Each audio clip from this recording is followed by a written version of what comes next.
Hey everyone, it's Kathy. And Paul here with iDulting. We're here to help you navigate the crazy world of adulting. Because let's be real, it's a wild ride. We'll be dropping tips, sharing stories, And maybe even spilling some embarrassing secrets along the way. so get comfortable, grab your favorite drink, get ready to laugh, learn, and level up your adulting game. This is iDulting. Don't forget to like, follow, and or subscribe, and share this podcast. Head over to iDulting.com for more information and to submit questions for us about iDulting. And maybe even pick up some of our new merchandise. And if you know any fellow adults who need some guidance, send them our way. Thanks for coming back and listening to this ridiculous podcast about the adventures of adults everywhere. Today, we're going to discuss New Year's and New Year's safety and give you an update of where we are. So first, Happy New Year, everybody. Today we're going to kind of cover some things like travel, trials, tribulations, victories, and lessons, some milestones, some always learning, always growing stuff, and a new show is born. That's right. 2025 happens to be the birth year of the number one podcast on East Shore, which is, drum roll please, iDulting. It's a wild ride. Before we get into that, though, we have some news. We were just looking at our statistics. Would you like to give out our grade numbers? Oh, we have surpassed 100,000 plays, and we have over 5,000 loyal listeners. Fantastic growth so far, right? You got it. One of the goals for 2026, we've decided we're going to pass 250,000 plays. And hopefully we will double our listeners because we're hoping you guys are enjoying the show and you're going to tell all your friends to listen. We should also set some merch goals. We'd like to sell some merch out of our store. So if anyone is interested in iDulting merch, you can go to iDulting.com and click on the store. That's our lowest bar, the merch. Back to New Year's Eve. So what are you doing New Year's Eve? I'm staying home. I always do. It's been a tradition in my house for as long as I can remember when I was a kid, and we kind of brought that to our house with our kids. So we cook appetizers pretty much every 20 to 30 minutes all night long.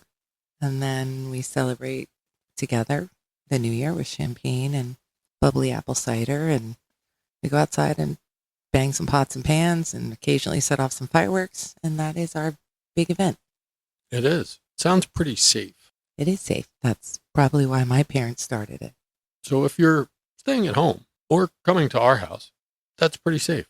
But if you're going out, you got to give some forethought to safety, such as going in a group. Make sure your plans are set and you're not just wandering around out at strange places by yourself. That's never warm and fuzzy. And since we're going to cover some general safety, we'll go down a list. Like Paul said, go with a group. Never go anywhere with strangers. I know people are fun and you're out having a great time and you think, oh, seems like a nice person. Don't go alone with strangers. You're not children. Share your plans with friends so they know where you're going. Share them with family. Same as if you're going on a hike. You always leave a trip plan. So if something goes wrong, somebody at least knows where to start looking. Stay aware. Be mindful of your surroundings, especially in crowded public places. Don't bring your valuables with you or secure them. Leave unnecessary valuables at home. Keep your phone, wallet, and money in a secure place like a zip or front pocket so that you don't become a victim of pickpocketing. Keep your phone charged. Liam. Make sure your phone is fully charged before going out, or bring a portable charger in case you need to make a call for a ride or an emergency. Or Life 360 stalk your parents to make sure they're safe at home. Get a charged battery for that. Watch your step. Be cautious of potential hazards like gravity storms, ice pockets, icy sidewalks, wet floors. If you're walking outside, be really careful if it's wintry conditions, particularly if you've mixed it up with a couple of adult-friendly beverages or other adult-friendly activities. Now, some road and transportation safety. Plan a sober ride in advance. The roads are particularly dangerous on New Year's Eve due to adult beverage imbibement. And it's just really busy. There are a lot of cars out. People are driving all over trying to get to where they're going before the ball drops. Never, ever, ever drive under the influence. Another tip, New Year's is one of those days that there's usually police officers looking for people who are impaired. Use alternatives. Designate a sober driver. Use a ride-sharing app like Uber or Lyft. Call a taxi. Get on a bus. Book your rides early so that you're guaranteed your ride will be there and it's not overbooked or people are unavailable. Stay overnight, or better yet, plan to stay overnight before you go so you have things and don't end up being a pain in the butt in somebody's house saying, hey, do you have, say, a pillow? And if you happen to be the designated driver, be a defensive driver. If you must drive, be extra vigilant and allow more space between your vehicle and the others on the road. Make sure everybody who's coming to an intersection actually stops. Park safely. If you're going somewhere in an urban environment or even a crowded place, park somewhere that's well lit. You may be parking at a prime time, like you go out to dinner and a show and you're going to do a New Year's Eve party, but you may be leaving at a kind of abandoned or lonely, desolate time. What's the word I'm looking for here? Park under lights. Now let's talk a little bit about alcohol and personal limits. Just remember, like we said, don't drink and drive. Ever. Limit your intake. Know your limits and pace yourself. The liver generally metabolizes about 1 alcoholic drink per hour. Eat dinner. Eating food, especially those high in protein before or during drinking, can actually help slow the absorption of alcohol. Stay hydrated. Alternate alcoholic beverages with some water. We used to have a rule on the going to be marathon nights that it had to be 1 drink, 1 water. Doesn't have to be water. You could do 1 drink, 1 soda. Just something to break it up a little bit and slow down your pace. Always watch your drink. Never leave your beverage unattended and only accept drinks from people you know and trust to avoid the risk of tampering. If you do leave a drink alone, order a new one. Right. It's worth the $5, $6, $10 for a new drink. We're dating ourselves, $5 or $6. They must be on sale. Where were we? Well, maybe they're having a New Year's special. Anyway, it's worth the money to get a new drink. To get a new drink than to find yourself waking up someplace you don't remember. Out for dinner and mocktails were $9. It didn't even look that good, like cucumber, raspberry, lime, something. It's probably fabulous. You just don't like raspberry. Look out for your friends. If you're with a group, make sure everyone has a safe way home. There's nothing more embarrassing than getting home, waking up the next day, go to call your friend, and he's still walking home from the bar. And take the keys away from your friends. If you have a friend that's been drinking, take the keys. It's okay for them to be upset with you and be alive than the opposite. On several occasions over the years, we've had unintended house guests stay that way. Sometimes on the living room floor, less than dressed. 2026 goals, more goals, less resolutions? Absolutely. That's intentional, the way I put that. New Year's resolutions are one of the most overhyped, overblown BS things people do. Yet they do it year after year. Just look at gym membership sales in January. Yet pretty regularly they drop out by February, March. What we're trying to say is that goals are better than resolutions for the reason that goals are generally more effective. Goals imply structure, measurement, and process, while resolutions are often just vague statements of desire or hope. So let's break down the key psychological and structural differences. There's 3 major flaws to New Year's resolutions. First is vagueness. A resolution example would be, I will get in shape, or I will eat healthier. Who hasn't done that? Raise your hands if you haven't made that goal, because you're my idol. I think I made that goal every year for 70 years. 54 years, yeah. Yeah. The problem is it's too broad. How do you know if you got there? It has no action plan. Your brain doesn't know what to do on Tuesday at 4 p.m. to achieve get in shape. Without a clear action, the effort fades fast. The way to fix that is to have a specific and measurable goal. And an effective example of a goal would be, I will go for a 30-minute run 3 times a week, Monday, Wednesday, and Friday for the first month. Overly ambitious and all or nothing thinking, that really is a fail at just waiting to happen. If you say something like, I will lose 50 pounds this year, or I'll never eat fast food again, the problem is they're big. Those are big, massive, sweeping changes, and they're not achievable. A proper goal would be an achievable goal that's broken down into small, manageable milestones. Goals emphasize the process over the distant, overwhelming outcome. Third on our list is missing the why and the when. Again, it's not specific and measurable. A resolution, they're often adopted because of social pressure or cultural tradition. It's New Year's, I should change. New year, new me. They're not tied to anything personal or any deep values.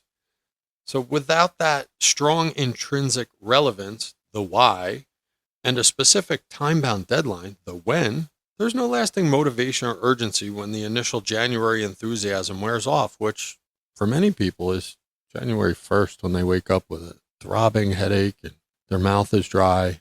Yeah, they definitely don't feel like getting up on the first and run into the gym, that's for sure. Goals provide a blueprint. Resolutions are kind of just a wish. So we're going to tell you what feature you're looking for or how to improve your goal setting. If you choose resolution, it's typically vague. It's a broad statement of intent, be better, save more, but you need to clarify that. And setting a goal does that. It defines exactly what needs to be done. Tracking is another thing that separates a goal from a New Year's resolution. By tracking, something becomes measurable. It includes numbers, dates, and metrics to track in progress. You can see it. Versus a resolution, it's more vague and nebulous, and it feels like it's far, far away. Another feature is the scope, the size, the immensity of what you're trying to do. A resolution is typically overwhelming, often one massive year-long or all-or-nothing commitment, but a goal is typically broken down into achievable milestones. To be clear, resolutions do have a place in goal setting. Would you agree with that statement? Yeah, but a resolution is more of a end goal and not a how-to. Correct. Perfectly said. If you have a resolution, and I'm going to use a general example, I want to be in the best shape of my life in 2026. That's a valid statement. Right, and that's a great goal, but if you woke up on January 1st after eating all night long at our house, you might not feel like today's the day, and then you're going to be like, oh, all right, I'll try again tomorrow. Let's jump into my head. I'm going to make a resolution to be in the best shape of my life in 2026. But you know me. Am I going to stop at that? No, you're going to break it down because you're goal-oriented versus... That was the key I was looking for. Break down these resolutions. When you think about them, and if you are new to this and this is your first year making a New Year's resolution, you can break it down into goals. The secret, and we'll get into it in a further episode, is to make them good goal statements that you can objectively meet with varying time frames. For example, if I said I want to be in the best shape of my life in 2026, I wouldn't say I'm going to run the New York Marathon on February 1st. It's too broad. It's too big. I would have to say I'm going to start in January by, we'll use an example of weightlifting. I'm going to weightlift 3 times a week. I'm going to do cardio 3 times a week. I go further and define what those workouts are going to be, but I'm not new to it. We'll learn and grow together here, guys. The measurable goal helps with the motivation, which is different between a resolution and a goal. Motivation is process oriented. It's a focus on the actions you take daily. Ideally, some of these actions become habits and they go on autopilot. We all have those friends that kind of feel off if they miss the gym, don't we? Absolutely. And that comes down to timing. Essentially, resolutions are tied to January 1st. If you slip up, it makes you feel bad. It makes you feel like your whole year is ruined. But goals can be set at any time, and they often include a deadline. I'd like to do this by this date. I'd be able to do this if I took these steps. It's very time specific and it's very detail oriented. It makes it easier. Goals give you a map and a compass to reach your desired outcome, while resolutions are often just a destination sign.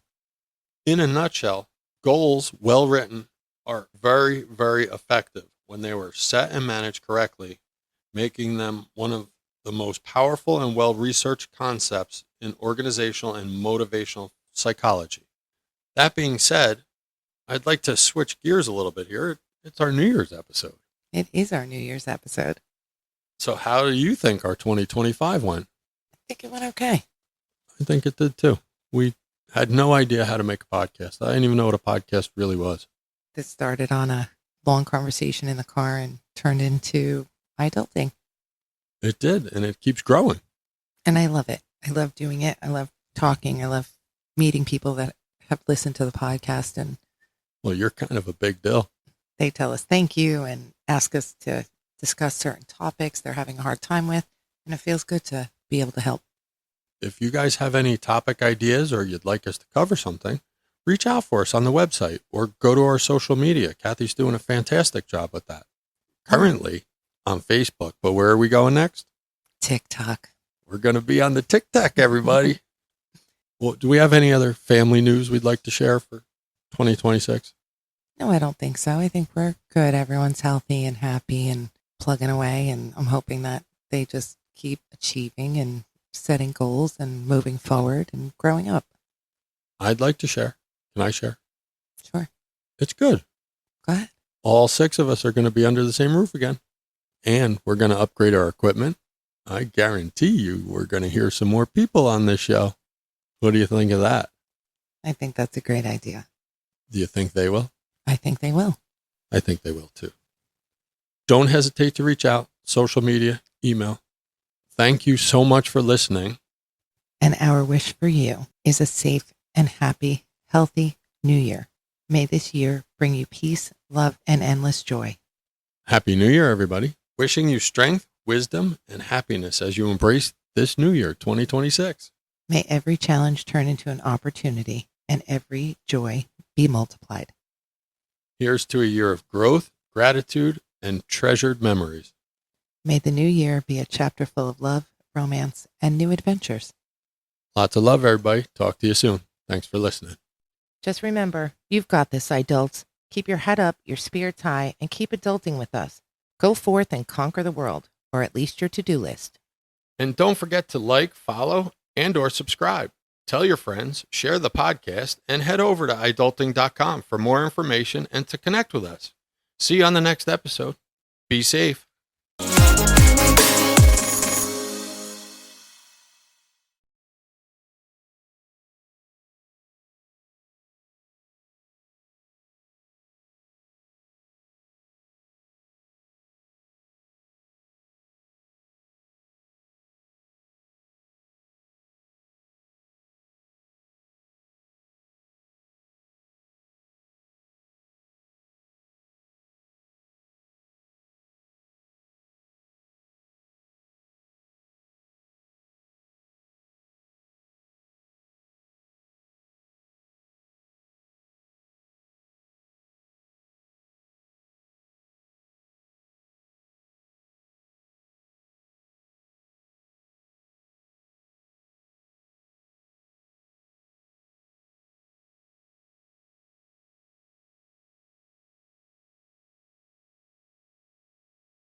Just remember, you've got this, iDults. Keep your head up, your spirits high, and keep adulting with us.